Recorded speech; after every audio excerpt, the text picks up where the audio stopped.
and welcome to another episode of Sleep Paralysis News. We're a brand new podcast and we're looking at the phenomena specifically of sleep paralysis.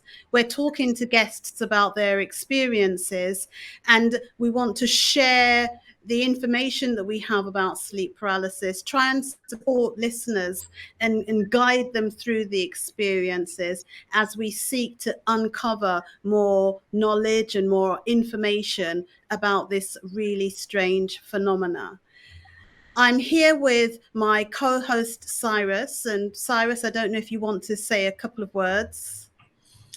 I'm a filmmaker out of Columbus, Ohio. I have a feature film coming up titled Aimless, and it's dealing with sleep paralysis. So I got a degree in psychology, and I'm an experiencer as well. So I'm on the quest with Sheila to try to uncover deeper truths about the phenomenon. Wonderful, thank you. And we've got a really special guest here with us today, and I'm looking forward to hearing all about his experiences with sleep paralysis. And so, without further ado, I would like to go straight in and speak to our special guest today. Can you talk to us a little bit about where the experience is or when they first started with you? Well, specifically with sleep paralysis, there's only been two encounters in my life, two experiences in my life where this has occurred, about 20 years apart, and both very different, but with some commonalities, with some obvious commonalities. I struggle with the term sleep paralysis because the fact is I was wide awake. I wasn't asleep in either of these incidents. The first was in a property in a place called Hunstanton on the east coast of England. I was 20 years old. I'd not long come out of a young offenders institute, and I was very much, what should I say, invested in the born again Christian movement at the time. I was very much on fire for Jesus, very much alive. I'd had a jailhouse conversion for Christianity, and that was very much where my psychology was at that time. And it was very strange. I was in a holiday apartment with my parents. They were upstairs, I was downstairs, and yes, it was a very peculiar experience indeed. I don't know if you want me to go into detail straight away. Yes, please, that would be great. Yeah. So I was in this property for about a week with my parents, having just been released from young offenders. And one particular night, I settled down to go to sleep. I was lying in my bed. I hadn't gone to sleep yet. It was dark. The light was off. And I suddenly felt this presence in the room. And it was a female presence. I couldn't see anything, but it was definitely a female presence. And it pinned me to the mattress. It pinned me to the bed. And it was trying to have sex with me. And it was very intense and very, like, really full on. And I was terrified, and I didn't know what the hell was going on. I couldn't speak, and I couldn't move, and I couldn't resist. But after a certain, I don't know how long, after a certain struggle, after a period of struggle with this entity, I managed to blurt out the name of Jesus. I managed to blurt out one word, and it was Jesus. And then it vanished. It disappeared. It went away. Yeah, it was really full on. Now, the interesting thing about that as well is that I told my parents the next day about it, and they kind of dismissed it as me being me. But then many years later, when I was talking to my mother about it again, many years later, she said that she had an experience when she was upstairs the same night that I was talking about, and she hadn't mentioned it at the time because she was freaked out by it, but she had an experience. She was in bed with my dad. He was fast asleep, and she kept feeling somebody trying to pull the bed covers off the bed. and there was somebody at the foot of the bed she couldn't see trying to pull the blankets and duvets off the bed, and she kept trying to pull them back, and they kept trying to pull them off. And at the time, she hadn't mentioned this at the time, but then many years later, I had the conversation, and she said, "Yeah, there was something very strange about that house. There was something very peculiar about that house." So was she paralyzed during that experience? Was she going through sleep paralysis? I don't know the answer to that, but I don't think so. From what I recall of what she told me, I don't think so. Because she did say she was gripping the duvet and trying to pull it back as this, whatever it was trying to pull it off. So, I mean, it sounds like a classic haunting kind of experience, like the property itself was the focal point. And I think, if I remember rightly, the owners of the property did say at a later point, they did say that, yeah, we weren't the only people that had weird encounters in that building. And that always stuck with me as quite interesting and quite significant. Like the fact that I used the name of Jesus to end the experience was quite interesting and remains quite interesting. I've got a lot to say about that subject, which probably now isn't the time or place.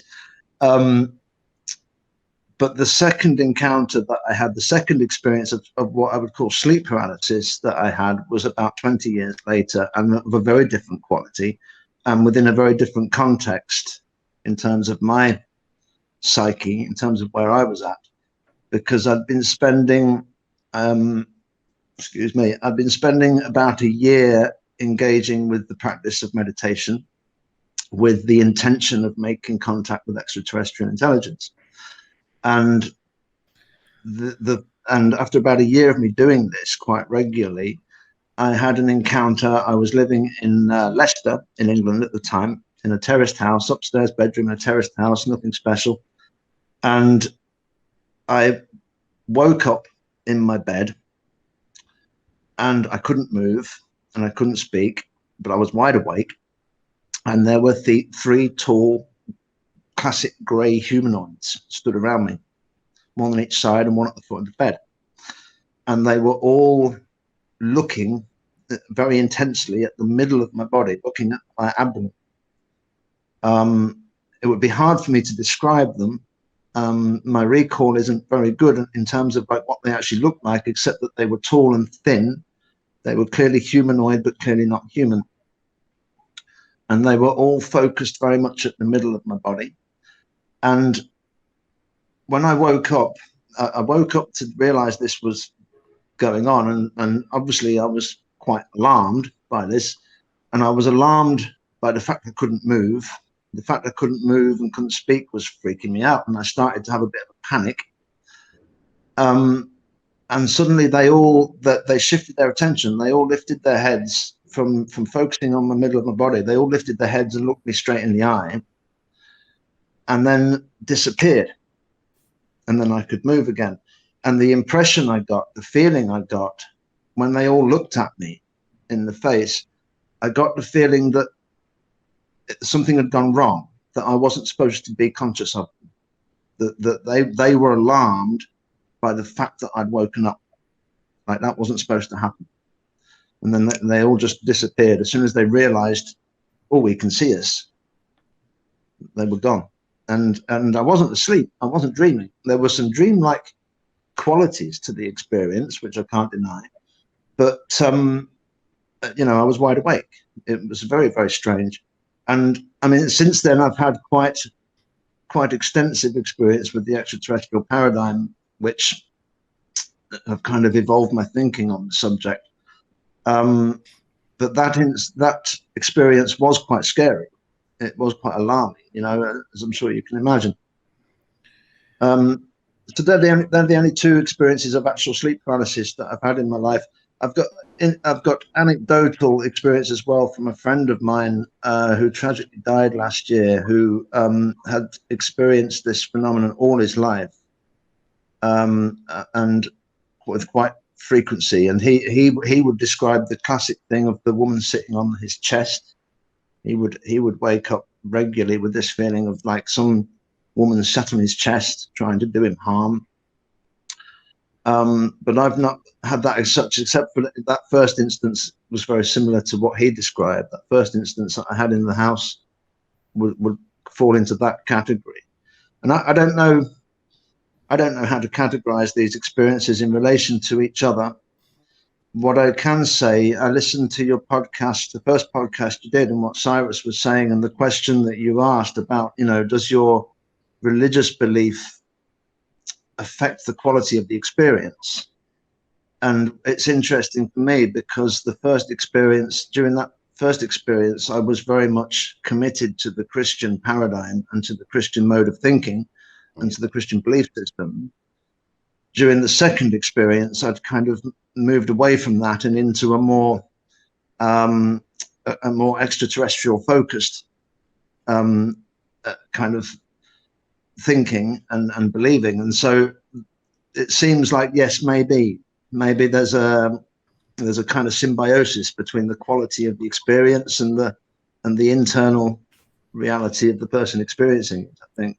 And maybe if you were into ghost more during that time, you would have more ghost-like experience. But let me read this to you, because your Jesus statement had your experience go away exactly like mine. So Luke 10:17, the 72 returned with the joy, saying, Lord, even the demons submit to us in your name. And that was what I was thinking. And I couldn't speak. That's the verse. And I was like, I know, I just got to say Jesus' name. I was getting more and more powerful, and I was able to get it out. It was gone. So is it just in my head because I was starting to believe in Christianity? And if you were more into, haunted houses with ghosts, maybe it would have been a ghost and you went to a demon. So.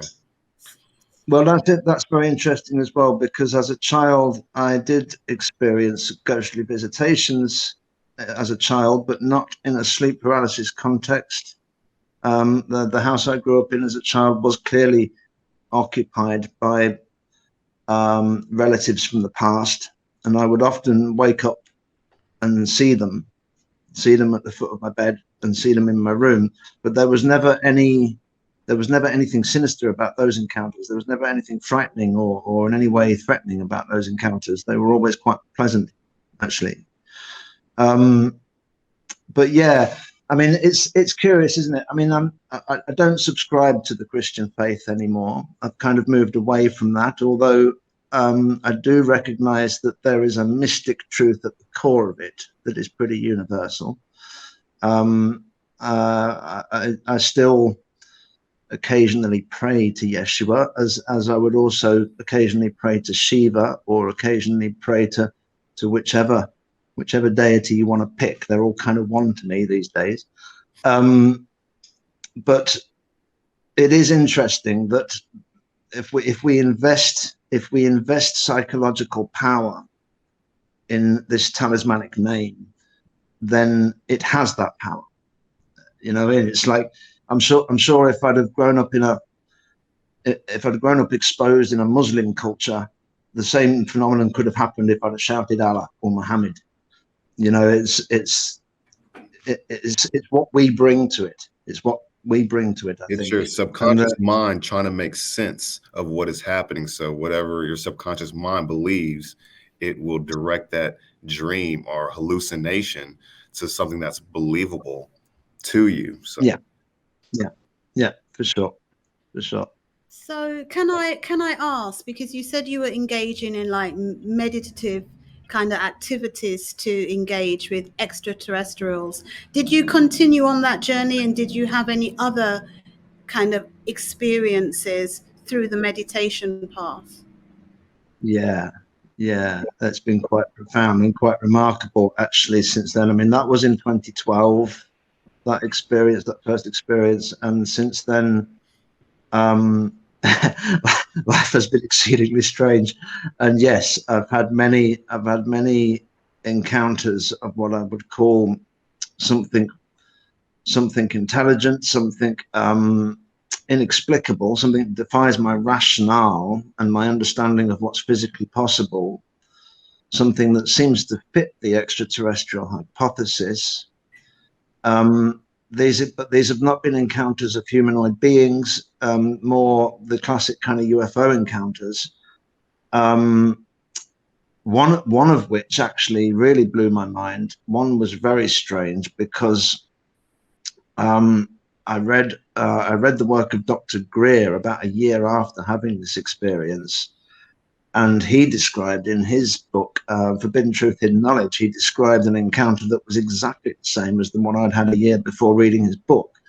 And it was exactly the same. And it was very, very peculiar because I was in deep meditation. And at that time in my life, I was meditating an awful lot. And I looked at the sky. It was in broad daylight. And something very peculiar happened that makes me sound crazy. But there you go. Maybe I am. The clouds in the sky, in the area of sky I was looking at, all the clouds in the sky very quickly and suddenly moved and coalesced into a shape of a face, a huge face in the sky. And I was looking at it thinking, well, that's a bit odd. And I kind of projected out the question, like, you know, well, what am I looking at here? Is this a response?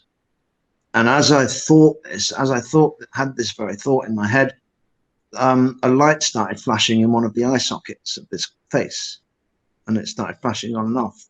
And about a year later, I was reading Dr. Greer's book where he describes an experience at Mount Shasta, I think it was, that was almost verbatim exactly the same.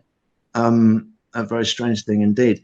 And I've had many encounters. I've had many encounters in a group context since then as well, where I've gone out with contact groups or with groups of friends with the intention of making contact, and we've had very anomalous things show up in the sky. And you know, we've had golden orbs that have come and hovered over the group. We've had all kinds of weird things, you know, that behave in ways that, as far as I understand, defy the laws of physics. You know, and they seem to be able to phase in and out of our reality at will. And I've also witnessed, there was one occasion about 2 years ago, which I think was the most recent encounter I've had actually, and where two of these craft I call them craft, it's a vernacular I use, I don't know if that's really accurate, but two of these things materialized in the sky at the point I was looking at. And then as they did, a smaller light, like a satellite, appeared out of nowhere and shot towards them at a rapid speed. And as it got close to them, they disappeared. And I do suspect that that might have been a human intervention in that encounter. From what I've come to understand about the ET paradigm and the ET contact phenomenon, they're in absolutely no way threatening to human beings. They've got no ill design on human beings at all. They're really more interested in our evolution, our spiritual and social evolution. But there do seem to be human elements on this earth, as I'm sure you know, that are very invested in power and control, and who have a very militarized way of looking at things, who are very determined to put a stop to any kind of interaction between humans and these visitors. So just for the listeners who may think that we've gone off on a tangent in terms of Yes, sorry about that. Yes. extraterrestrial engagements and stuff, what we're hearing to is actually, I've heard these stories so many times intertwined with the sleep paralysis phenomena. It's as though people who are experiencing sleep paralysis are waking up and seeing entities, they're hearing things and these sounds, and the experience is intertwined with extraterrestrial communication and engagement with them as well, to the extent where things may be implanted in the body. Sleep paralysis experiencers will wake up and see marks on them. All kinds of things are going on with this sleep paralysis phenomena. But I would like to ask you, how do you, because you spoke about two very different experiences, how do you rationalize? How do you make sense of the sleep paralysis experience for you? What would you say it is? Well, I have no absolute answer to that. It's something mysterious, and any answer I give you is going to be hypothesis, not conclusion. For sure. The first incident, I would say, had all the hallmarks of haunting, all the hallmarks of a disembodied spirit, what I've come to understand as a disembodied human spirit that is probably still attached to that property and probably has not been able to move on, not been able to leave. And, you know, from what I've heard since then from other people, that property seems to have a reputation for that kind of that phenomenon. So I would categorize that as a haunting. Whereas the second encounter, I'm inclined to think was something else that was directly responding to my efforts, directly responding. Like I say, I'd spent a year in very prolonged and focused meditation for a specific purpose, and something responded to that intent. Something intelligent was aware of my intentions and was checking me out, basically. Now, whether we want to call it extraterrestrial, whether we want to call it something else, I don't think any of our labels are adequate. You know, we're talking about phenomena that are really currently outside of all of our understanding. And so, you know, we can call them demons, we can call them ghosts, we can call them spirits, we can call them extraterrestrials. We don't really know what we're dealing with, and it could be a projection. It could be a projection of my psyche. It could be something that actually is kind of constructed by my own psychology. Correct. And you know, it could well be. I don't know. It didn't feel like that to me.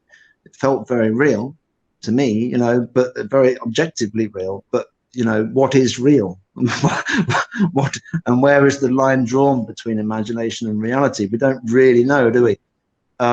So it's hard. It's hard to say. Absolutely, I know what I believe.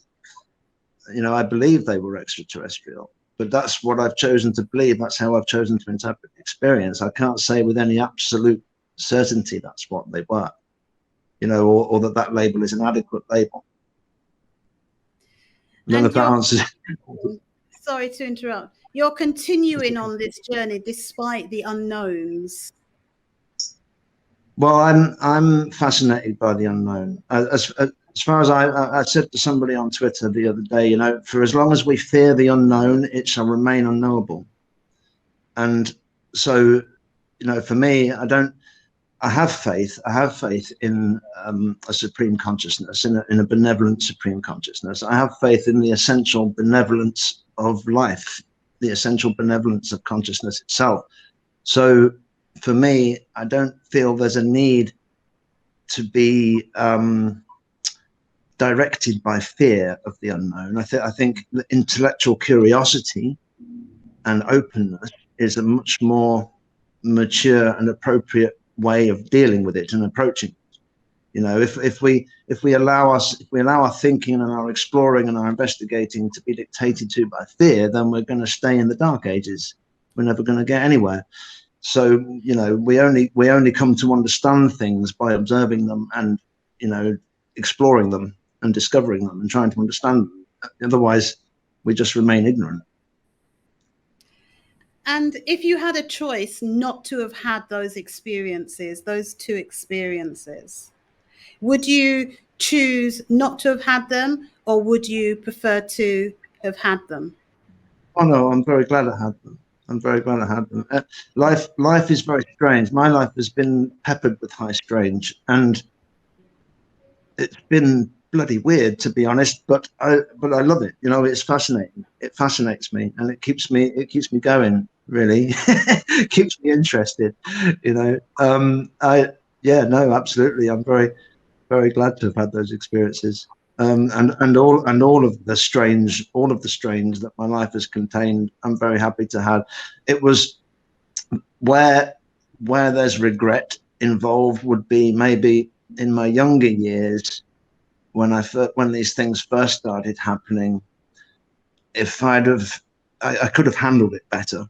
In my younger years, it created a kind of psychological dysfunction in me where I was constantly questioning my sanity and doubting my sanity, and it created problems. It created problems because I couldn't handle it very well, and neither could anyone around me. Neither could any of my peers or my caregivers handle it very well either. People were afraid, and people didn't want to talk about it, and people didn't want to hear about it. And so I felt very isolated and very kind of rejected, I suppose, on a certain level, or dismissed as a crazy person. And that's a problem. You know, if a young person is going through this kind of stuff, they do need a supportive environment where they can feel comfortable talking about it without fear of ridicule, without fear of dismissal, or, you know, and without fear of persecution, because those things can then lead to bigger problems later in life, which, you know, has been kind of my story, really. But the experiences themselves, I'm utterly grateful for. And I appreciate you sharing that, because I think that that's really, really an important point, that there is sometimes a stigma and a fear that is attached with this, and it can be extremely isolating. You don't know where to go with it. You can't speak to anybody. It's like your private secret, and that creates an additional stress. And so I think those words of support for anyone that's going through it, especially in terms of finding a space where you can speak openly about your experiences and you can get support, that is really, really important, regardless, I think, of what age you're going through. Age you are, I think that's really, really important. So thank you for sharing that, you know. No problem. I think it has been really an honor speaking to you, and the sharing of your experiences has taken the debate to another level, really, the sleep paralysis experience. And it's kind of opened one's eyes and kind of opened one's minds to additional possibilities in terms of what's really going on here. So thank you again for sharing your experiences. Well, Cyrus, thank you. Thank you for the opportunity, because that's really appreciated. It's nice to have a platform where we can talk about these things. Wonderful. I thank you again, and I don't know if Cyrus has any closing remarks. Nope, I'm good. Thank you very much. The fact that you only had two makes your story so much more genuine and unique, and they were that far apart. So, I mean, your testimony is going to help collect more of the community to come together. And I'm glad that you listened to our other podcasts. So we're all getting on the same page here. Like, hey, we're not all crazy, right? And that's kind of something is outside. There is another dimension outside of what we can see. And that no matter what religion you are, I think that's going to be a conclusion that we can come to. Not necessarily who's the one right religion, or if it's aliens, or if it's trolls or ghosts, but we can agree on there is something spiritual outside the physical world. And when we get all these people together, you know, I think that's going to be a conclusion that's undeniable. And that's going to be for humanity's growth of, you know, us exploring the unknown. And I believe that there is a God that has mystery, and he uses that for us to gravitate to him with question. And I think that, you know, we have a lot of spiritual evolution to do here on earth, and this topic, I believe, can help us get there. I agree entirely, and I think what for me, what it all comes back to is the question: what are we? You know, what am I? What are you? Because we don't even really, we can't even answer that, can we? You know, we remain for the most part a mystery to ourselves. And for me, this spiritual element and this kind of high strange element of life keeps bringing me back to that question. It's like, well, what is this human phenomenon, really? You know? Oh yeah, it's hopefully we can figure something out before in our life expectancy. During this Nice. lifetime, during this lifetime, hopefully we'll have an answer so we don't have to transition to find out. Thank you again. Thank you again. It's been wonderful. Thank you both very much. Thank Thank you. you, and I appreciate your work. All right then. Bye. Bye Bye bye. bye.